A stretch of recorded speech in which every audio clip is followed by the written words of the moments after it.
Wow. So, another day on the journey towards heroes and homes. It is eventful, as you know, I imagine all days are eventful, but this is now the portion of the journey where, I'm once again living in nature. Me and Bert, we're just kind of hanging out here up against the side of a, grocery store in the shade, which is really much gratitude. And I've got the bare feet going on. This is one of the best bits, not only in grass, but in a little bit of mud.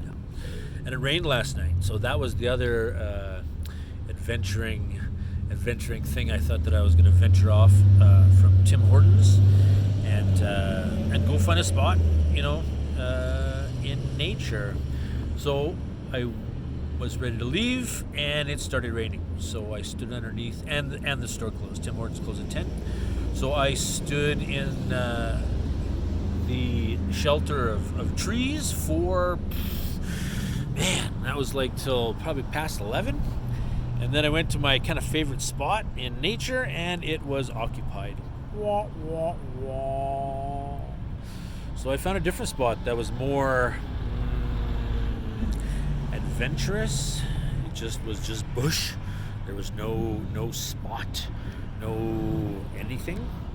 So that was an interesting experience. And now, went back to Tim Hortons this morning. I had a chance to meet this woman named Karen, who was landscaping. I thought she was picking up trash, but it was landscaping. And so I offered to help. And so I helped her for maybe half an hour, just kind of beautifying the rock garden outside of Tim Hortons, which felt nice. And I also wanted to kind of give a shout out to a couple people that, they weren't interested in having photos. They weren't interested in having a video, but really the intention or the experience of their presence was gratitude. I met a guy on the path. He was just flying by me. I didn't even really. We introduced ourselves, but I didn't catch his name really quickly. So he wanted to give me. Like a Bang energy drink. So now I've got a Bang energy drink, and I had another one that was rainbow unicorn flavor, which I was super excited about, but it wasn't secured fastly to my gear, and it fell into the road and exploded and was no more. And then also Mike from that I met at MEC. He gifted me 2 of these freeze dried, just add water and you have a meal. So Mike has literally gifted me food for 2 days.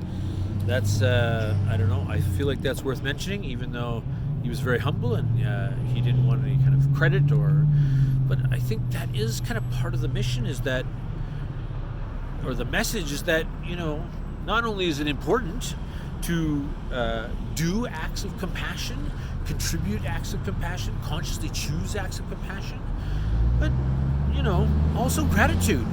Gratitude is important, and I was pleasantly surprised to learn that gratitude is best received. I think it's most impactful when you're receiving gratitude, or in equal kind of parts, when you see others receive gratitude. That's, I don't know, for me that was pretty amazing. I thought it was like me doing the work, me writing a gratitude journal, me kind of doing that, and yet it's, I guess now the research is showing something different.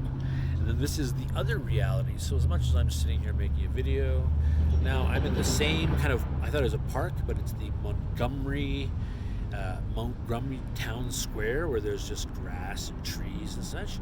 And I'm one of 4 people that are also just soaking in the shade. But I imagine all of us are homeless. Not equal parts, obviously. I get tastes of it for maybe a couple days, and then through the support of you, the people that are following, the people that I meet, there are times when I do receive the external support that really makes a difference. Those people that are sharing the park with me right now, or the town square with me right now, I don't imagine that's the reality. It's like every day, every day, every day. And after experiencing 2 or 3 days of this, I've questioned whether I could do 2 or 3 days. Some days I did it better than others, but it is part of the experience. It is empathy. It is important. So, another day, another update. I look forward to the time our paths cross, friends. Keep it real. Keep it compassionate. Peace.